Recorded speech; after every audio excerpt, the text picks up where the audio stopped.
Hello, everyone, and welcome to today's performance and conversation. My name is Cameron Leach, a percussion soloist based out of Columbus, Ohio, and today I am very excited to be giving the virtual world premiere of a brand new piece entitled Originating Within by producer, composer, and percussionist Nick Werth. Now, before I go any further, I have to say thank you so much to the Johnstone Fund for New Music for supporting this project and allowing me to share this work with all of you today. This is a new virtual concert series that they've started that they're calling One Work, which is an opportunity to hear a new piece by a living composer, then speak to that composer, learn a little bit more about their background, the piece itself, and with that additional context, then you get to hear the piece a second time with a fresh set of ears to sort of pick out some of the things that we talked about in the conversation portion. Now, like I said, today I'm performing a piece by Nick Werth. Nick is just an incredible musician who has many roles in the music community as a producer, percussionist, composer. He's well-versed in hip-hop, classical percussion, rudimental percussion, and everything in between. And he has some really incredible performance credits to his name. It's been an honor to work with him and to, collaborate on this brand new piece. So I'm very excited about this. Now, the piece itself, like I said, it's entitled Originating Within. It features electronics along with acoustic percussion instruments. So you will hear some electronic sounds that Nick has designed for this piece in particular. I'll be performing this on marimba, vibraphone, glockenspiel, bass drum, snare drum, and just a whole host of other instruments. You'll see that, yes, all of those are in my basement where I made this recording. And it's just a blast to play. It's a very, very fun piece. And it does a really great job of crossing over between different genres. But I've already talked enough at you. Let's go ahead and get to the performance here. I hope you enjoy Originating Within by Nick Werth.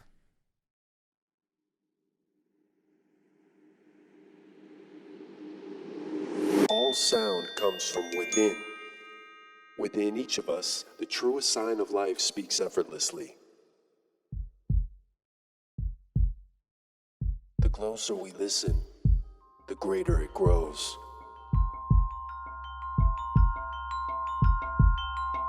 As we rely upon this rhythmic pattern, our heart relies upon the earth beneath our feet.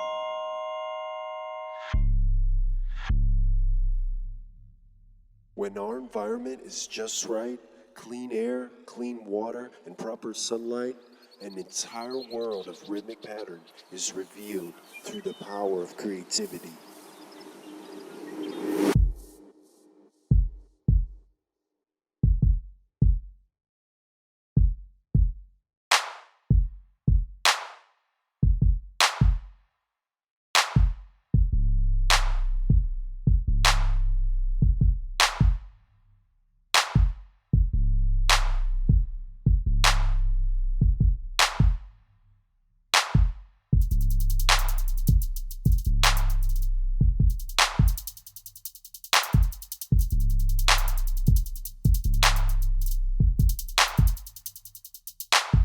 More space.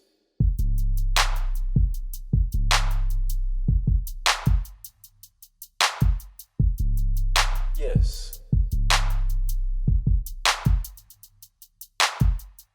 With space to breathe, the heart begins to sing.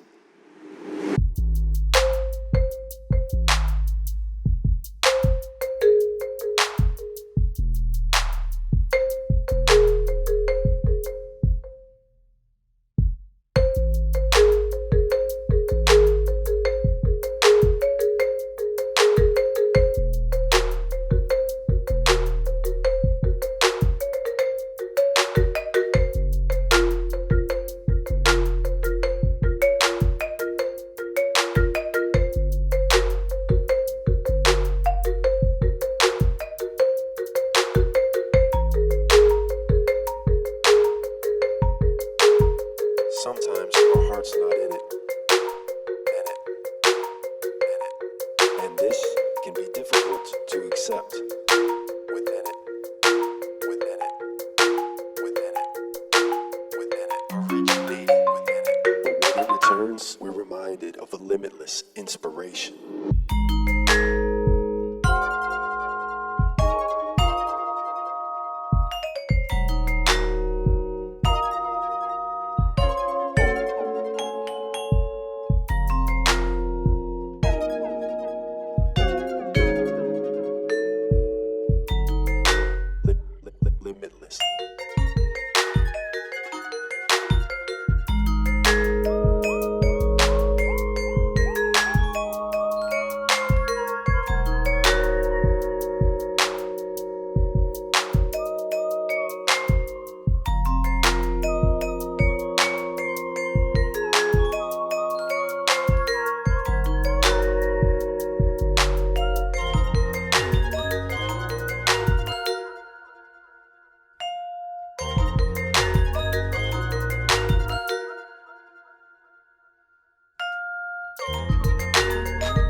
Space.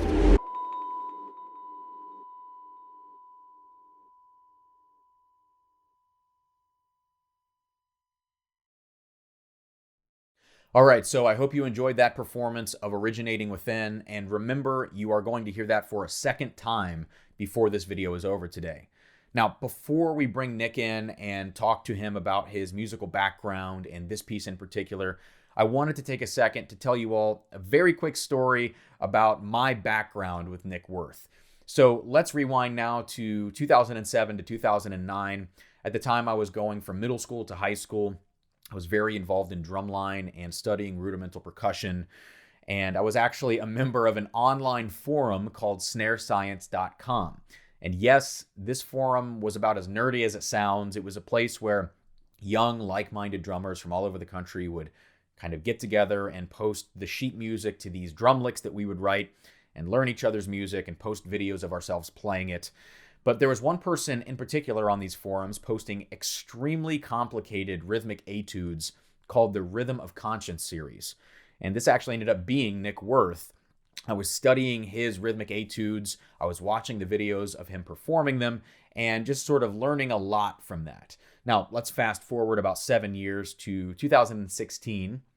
I was finishing up my music education degree at Capital University in student teaching, but I was also taking graduate school performance auditions. Now, when all of that wrapped up and I was feeling really good about myself and, I wanted to treat myself to a good night, I went out with some friends to catch a band here at a local place, and the band ended up being Ghost Note. Ghost Note is a group made up of many players from Snarky Puppy, which is a very famous sort of jazz fusion large ensemble, and other musicians that have come together to sort of create this super group. Now, Nick was actually in this group, so when I went to see Ghost Note that night, it was pretty crazy to see this guy that many years earlier I was sort of idolizing and learning from online. Now he's performing in front of me. So I had the opportunity after the show to talk to him, kind of pick his brain a little bit, and that was that. Never thought anything of it again. Well, fast forward a few more years to sort of the final step here. In the summer of 2019, we were both on faculty together at a summer music seminar in West Palm Beach, Florida. It was pretty crazy to be on equal footing with Nick, even though I still looked up to him. I still felt like a kid, looking up to this musical giant of mine. But it was really cool to interact with him at that seminar, to talk shop. And that's sort of where the idea was born of this piece. Now, the timing never really worked out until the coronavirus pandemic hit.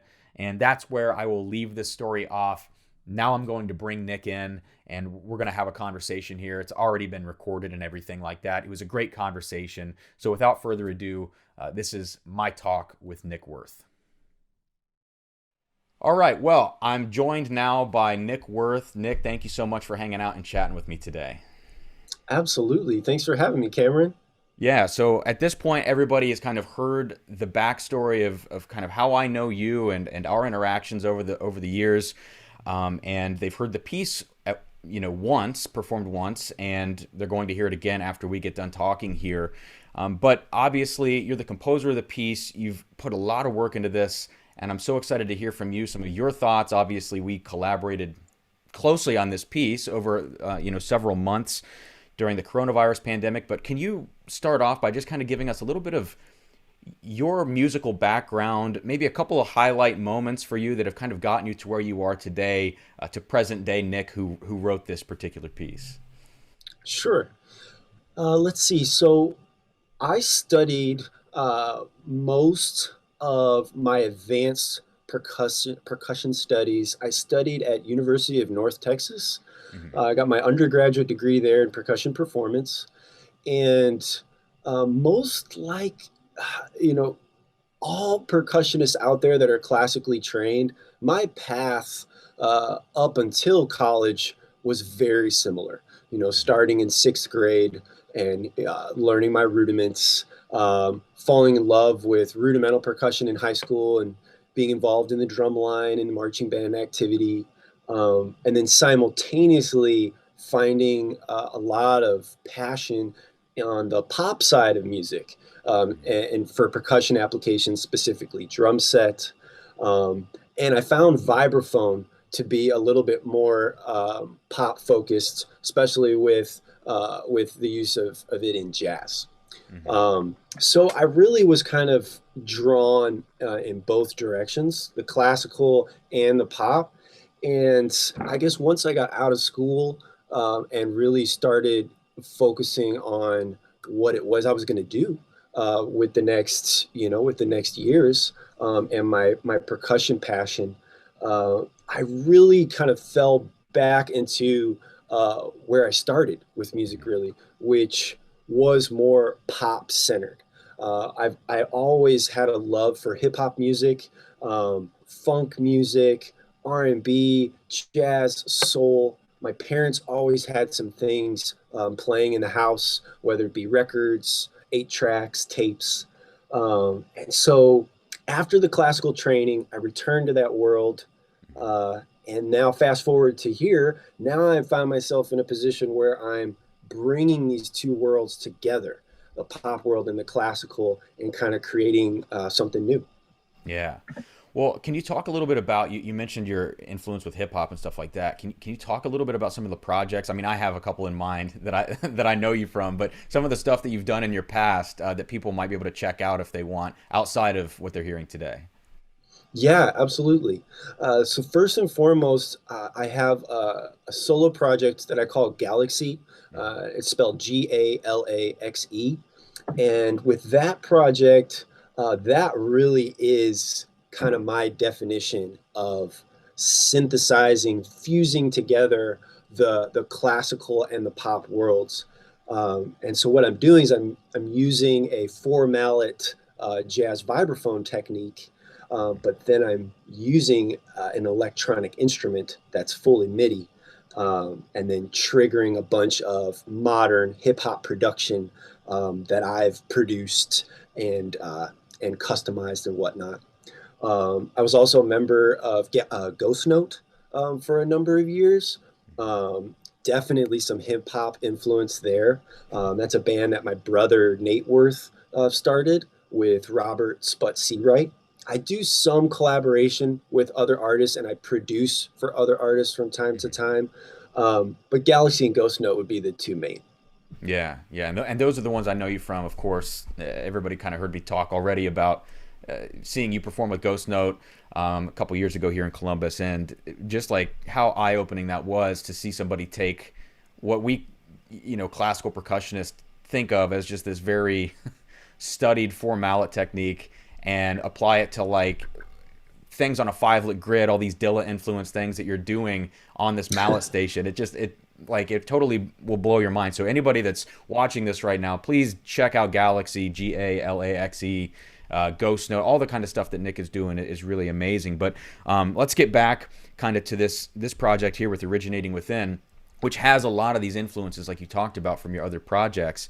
I approached you about this piece a little while ago. I feel like it was maybe the summer of 2019, and it didn't work out at first, the collaboration, and then COVID happened and you were like, hey man, let's do this. So obviously we had a lot of free time, and for better or worse, I mean, even still, we're at the tail end of it now, but can you talk about what inspired this piece, like where your mind was at when you were writing this, and just some of the considerations for the performer, from the production side, all that kind of stuff.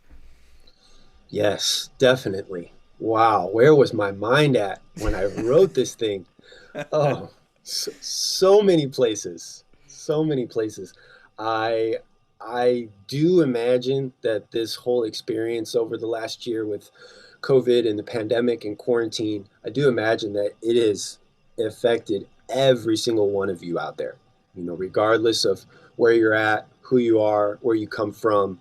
This was a really incredible experience. And obviously incredible is a very positive term, but um, it was an incredibly interesting experience. And for me, there were a ton of ups and downs throughout the process of writing this piece of music. Mm-hmm.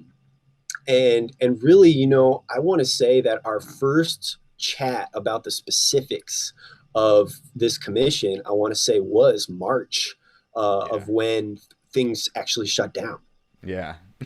Right? It was I'm like pretty. it's right at the beginning of this thing, and I remember like from that moment we were jazzed up. There was like a lot of great energy in the conversation, and then it was like, oh crap, here we go. you know. Right, right. I remember having a really inspiring conversation and just taking pages of notes, and you saying that you really wanted uh, to bring out a new piece into the world that brought the two worlds together, the classical and the hip hop element, Hmm. and in a way that would really be accessible for everybody. And so while writing this, uh, I honestly feel like the concept of originating within, at the root of it, the concept was actually maybe even born shortly after that conversation, Hmm. um, and really, not very contrived and not very forced. Um, and typically, when I compose, I really I feed off of the natural, the organic, right? And so nature is really the ultimate inspiration and motivation for me. Going out on a hike, going out for a walk, listening to my environment, right? Even if it's just a few cars going down the street, but Hmm.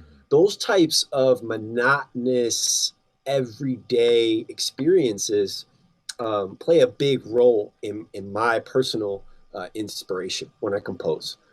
Yeah. And I think that I think that when we had that conversation and we talked about all these possibilities of involving a theatrical element, Hmm.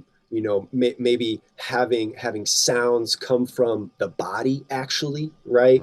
Right. And that if we did have sounds originating from the body, right, what would those sounds be? Where are they coming from, right? Yeah. And so at the heart of the matter, with the whole introduction of the piece, how we kind of set it up with the narration, Hmm. um, that heartbeat, right? It really moved me in the sense of realizing that we all come into this world with that same pulse, with that Hmm. same frequency, with that same rhythm, right inside of us all. Yeah. And so before anything happens, right, before any direction, any path, any journey, any experience that shapes who we are, right, at the core of it, that connects us, right? Mm. We're all similar in that. Yeah. Well, man, that's a lot of like really awesome and profound stuff you said, and there's a lot to chew on in that, right? In the piece, I'll read this for everybody, sort of the lyrics, if you will, of the piece, of what the narrator says, which is you speaking, and it's all sound comes from within each of us. The purest sign of life speaks effortlessly. The closer we listen, the greater it grows. As we rely upon this rhythmic pattern, our heart relies upon the earth beneath our feet. That's beautiful. When our environment is just right, clean air, clean water, and proper sunlight, an entire world of rhythmic pattern is revealed through the power of creativity. With space to breathe, the heart begins to sing. I mean, dude.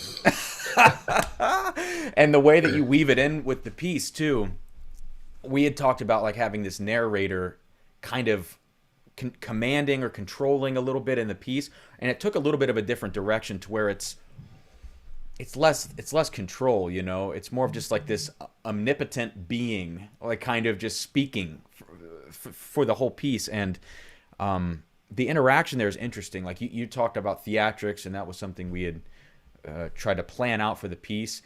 And I think what's great about it is every performer is going to find their own way through the piece. You know, like at some moments you have the heartbeat that I'm trying to show and I'm kind of grooving to, but like I have to get my mallets ready too. So it's like there are all these moments where you're like, I'm going to do what feels right with this, you know, theatrically, or interact with the voice in a way that feels meaningful to me. But I like that there's enough of a loose concept for everybody to find their way through it. And it's a really beautiful message too in the piece.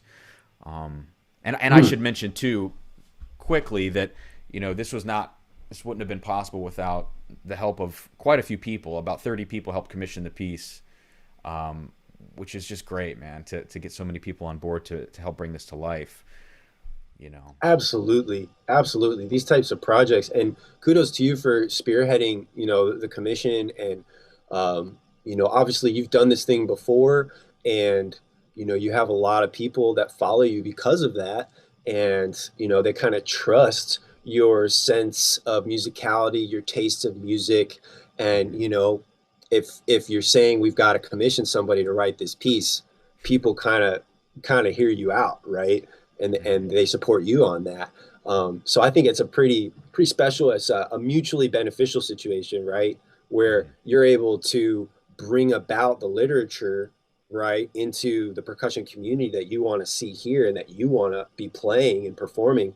And then simultaneously, we see the support from other percussionists that like your taste, know what you're doing, right? Now they have ways to expand their performance, and then hopefully we can just keep it snowballing, right? Let's get all the commissions going for all the composers out there.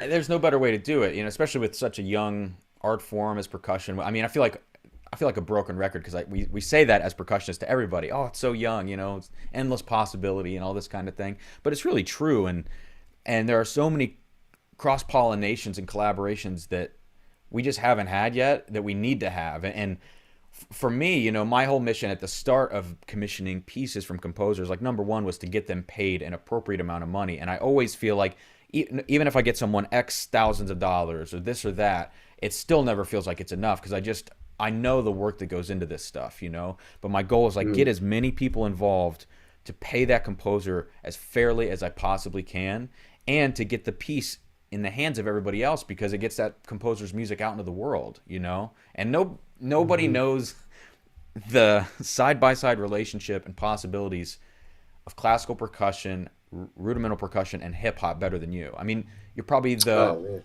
person, not even just in the classical world or the hip-hop world individually or whatever, like the person that can operate in all three simultaneously the best probably on planet Earth is you. I mean, I'm not blowing smoke. Like, that's what's so crazy about it is I was like, oh my God, Nick said yes. Well, let's do this. Oh man. Well, thank you. That's a pretty high compliment there. You know, and honestly, gosh, you know, going back to the natural thing of you know, really just always being drawn to the natural, you know, what is organic, nature, the things that are unadulterated, right? They just as is in the raw. You know, for me personally, I didn't force myself to go in these directions, right? The classical direction, the hip hop direction, in the rudimental direction. These were just simple avenues along the education path that were presented to me. And because I had open-minded teachers and because I was taught to have an open mind, I explored each one of those paths, right? And it just ended up that I found so much joy and happiness, right? Studying classical, studying hip hop. Now, studying hip hop, that was something I did in my personal time. Right. I've actually never had a class, a formal class in an institution. But gosh, I would love to take the class at Harvard from Oh, Ninth Wonder. Oh my goodness. Ninth Wonder is a producer. He has a history of hip hop class at Harvard. oh wow. I would fork over some money to study that. Uh, but just really just trying to do what's natural for me. Hmm. And when you came to me with the commission idea of bringing classical and hip hop together, right, for a piece, Yeah. that's about as natural as it comes for me personally. Yeah, I mean, and I feel like these are styles that complement each other. In the end of all things, I just feel like the actual crossover hasn't happened enough for us to kind of understand what it can look like. And so Mm, it's good that we have, like, I would consider this like step one. And I don't mean that it's rudimentary or entry level. I just mean we need a lot more of this now. You know what I mean? And so hopefully in the future, like my quartet has talked about commissioning you and to create some sort of like big piece for more than one player, almost feeling like a band in a way, but in a hip mm. hop classical rudimental context. So anyways, I'm getting ahead of myself like I do. The people watching this already know that. Jack and Zoe Johnstone, the people who are funding this, know that I tend to get ahead of myself. But I want to highlight a few moments here in the piece before we get out of here and get to the second performance of it. The first thing is, I remember you saying somewhere along the line that you wanted to include a marimba. Like we were talking about what the setup should be, and you're like, man, I'm really drawn to the marimba right now. I feel like there's a lot of vibes going on in these kinds of pieces. You know what I mean? And so can you talk Yeah. about like the way that you thought, because the marimba part is actually pretty simple, but it's extremely effective. And that's why I love Mm, it. It's very mm. groovy. Can you talk about that at all? Yeah, absolutely. Uh, with the vibraphone and the marimba, the two, well, no, we won't call them the most popular because glockenspiel is easily the most popular in the most classical situations, right? Right. Um, glockenspiel, xylophone, right? There we Those go. those two would be back and forth. But with marimba and vibraphone, I guess we could call those the two mallet instruments that have the most, maybe the most wide range of application. Hmm. And although we do hear some glockenspiel in hip hop, that's a popular one. But the marimba, as far as mallet percussion goes, that is, for lack of a better term, the OG. The Yeah. marimba is the original, right? And that's kind of where all other mallet percussion instruments came from. Was an African version of what we now call marimba, Hmm. and those bars are made of wood, right? Just carved right out of wood strips from a tree, Hmm. and it doesn't get any more natural than that, right? With a vibraphone, it is made of metallic substance, right? And so there's a little bit of engineering and technology that goes on there. But for me, I thought, the closest thing to that source that we're talking about, right? That heartbeat, as far as a melodic element in percussion, would be this beautiful wooden instrument, right? Yeah. That not only is melodic, but it has the full range, right? From the deep, low bass octave to right all the way up into the range that can fool us into thinking it's a xylophone. Hmm. So really, the marimba was just the best choice, for a lot of reasons. I could treat it almost like a band in a sense where I have a bass line and I Yeah. have a melody happening above it, right? Hmm. Um, but also in the sense of this heartbeat originating within us, right? And then the development of that forward, marimba was just the logical melodic element. Yeah, and so the last moment that you kind of alluded to, even that I wanted to highlight for everybody as we listen to this a second time, is towards the end where I've never had to do this before, but I'm playing kick drum with my foot, I'm playing vibraphone with my left hand, I've got a bass line going in the marimba on an outer mallet in my right hand, and my inner mallet on my right hand is barely making it to the glockenspiel to play this melody. Like, how did you come up with this craziness, man? I am so glad you didn't message me and say, I'm sorry, we can't do this. This is not physically possible. I am so thankful that it is physically possible. Yes. 100% honesty, I did not get to try that out myself. Uh-huh. You know, I did not get to try it out. All I had was my drawing of what that layout was going to look like, right? And I'm pretty tall and I have pretty long arms. Uh-huh. So, you know, I had to consider, Nick, not everyone has your arms, right? So we've Right. got to make sure that we can reach everything here. So yeah, to be honest with you, I was looking at the setup, right? Looking at the marimba, looking at the vibraphone, right? And in between all the elements that we're kind of, right, ornamenting and augmenting those two melodic areas of the piece. Mm-hmm. And as I'm looking at it, I take a step back, right? I zoom out and I realize, wait a minute, what if, right? What if we could bring both of these sides together, right? We focused over here. We focused over here. The whole point of this piece is bringing these worlds together, right? So it was a roll of the dice, right? We said, what if? Yeah. Let's see if this is possible, but it sounds like it's possible. It sounds like you're making it happen. It is happening. Yeah. It is not easy. But yeah, it's definitely possible. And I love it. Yeah, because when I'm learning the piece and I see we go from station to station and at the end everything conglomerates into one, to hear you say that is good, and I think that'll be even more clear now to the people listening about just kind of the message of the piece. The overall arc is so great, and it's a little bit unusual in some ways, like just the way that it ends and everything. The development is so unique to this piece, and that's why I love it. And obviously at the end we get this huge boom bap, just like this 5-lit grid thing that's going on. Everybody's going to just, I don't know. I think everybody's going to dig it, especially listening to it a second time. But do you have any closing thoughts, man? I think we're going to wrap it up and get on to the second showing of the piece now, but this has been great.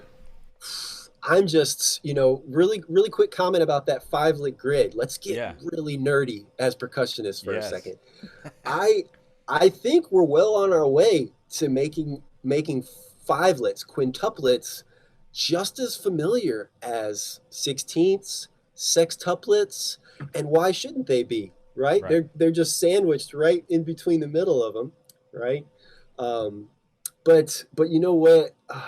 I mean, how could we have a piece rooted in hip hop without that swing that's undefinable, that swing that is just impossible to declare exactly what it is, right? Well, it's a 5-lit. There we go. Well, awesome. Nick, thank you so much, man. It's been a pleasure to work with you, pleasure to learn your piece, and I hope I'm doing it justice. I know it's going to develop over the course of time. And this is just the first iteration of how I'm going to play this thing, but I'm looking forward to featuring it at the PASIC concert in November. So, ooh, congratulations! Thanks, man. Yeah, so I'm excited to play it for everybody, and for everybody watching right now, thank you so much for tuning in. We're going to wrap up now by listening to Nick's Originating Within one last time. So, hope you guys enjoy, and thanks, Nick, for hanging out and chatting. Thanks, Cam.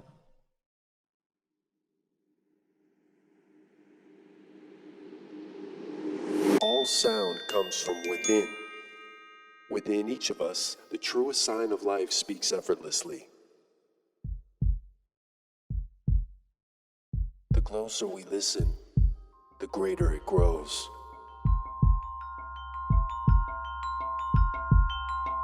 As we rely upon this rhythmic pattern, our heart relies upon the earth beneath our feet.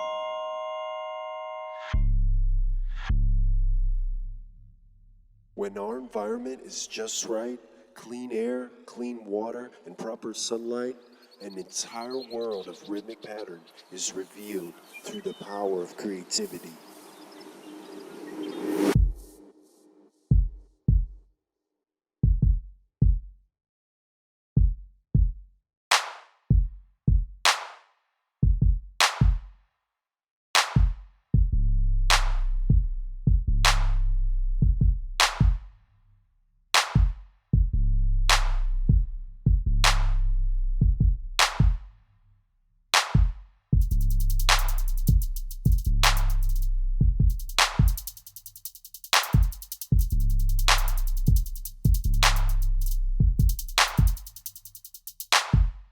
space.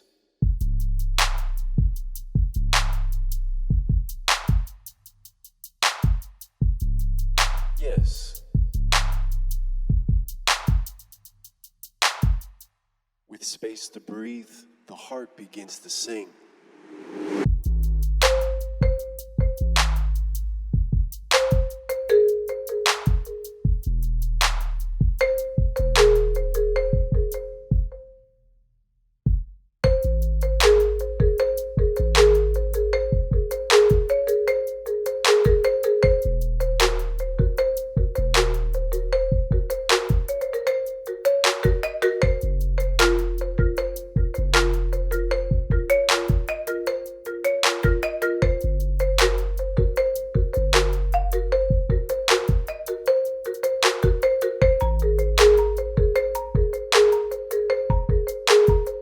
Sometimes our heart's not in it.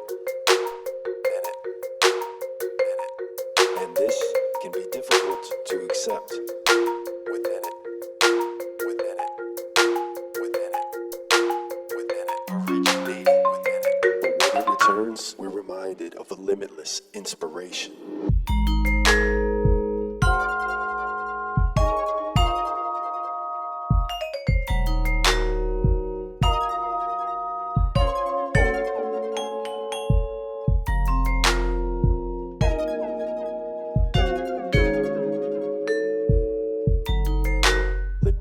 Limitless.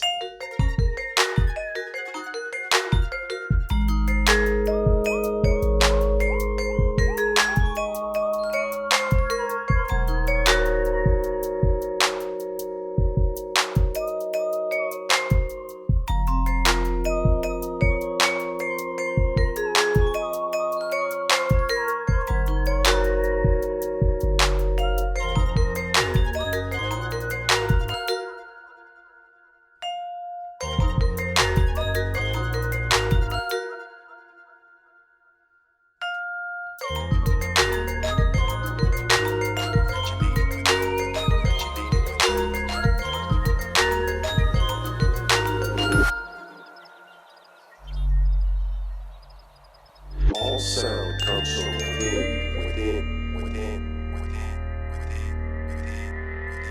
Originating within, originating within, originating within, originating within, originating within, originating within,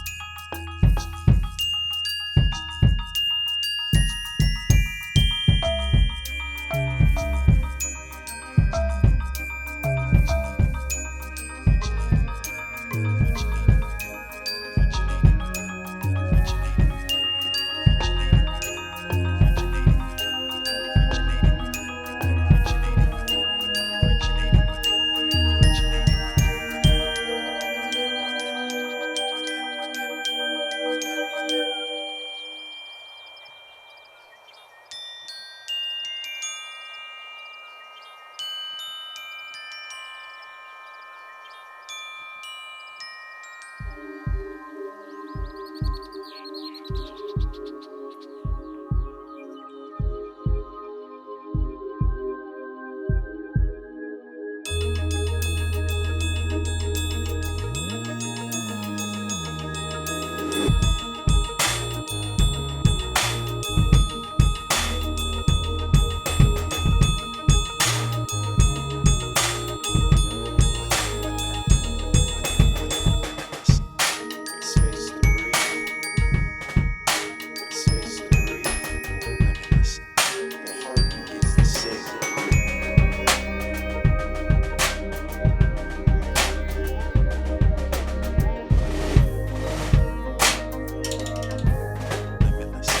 Space.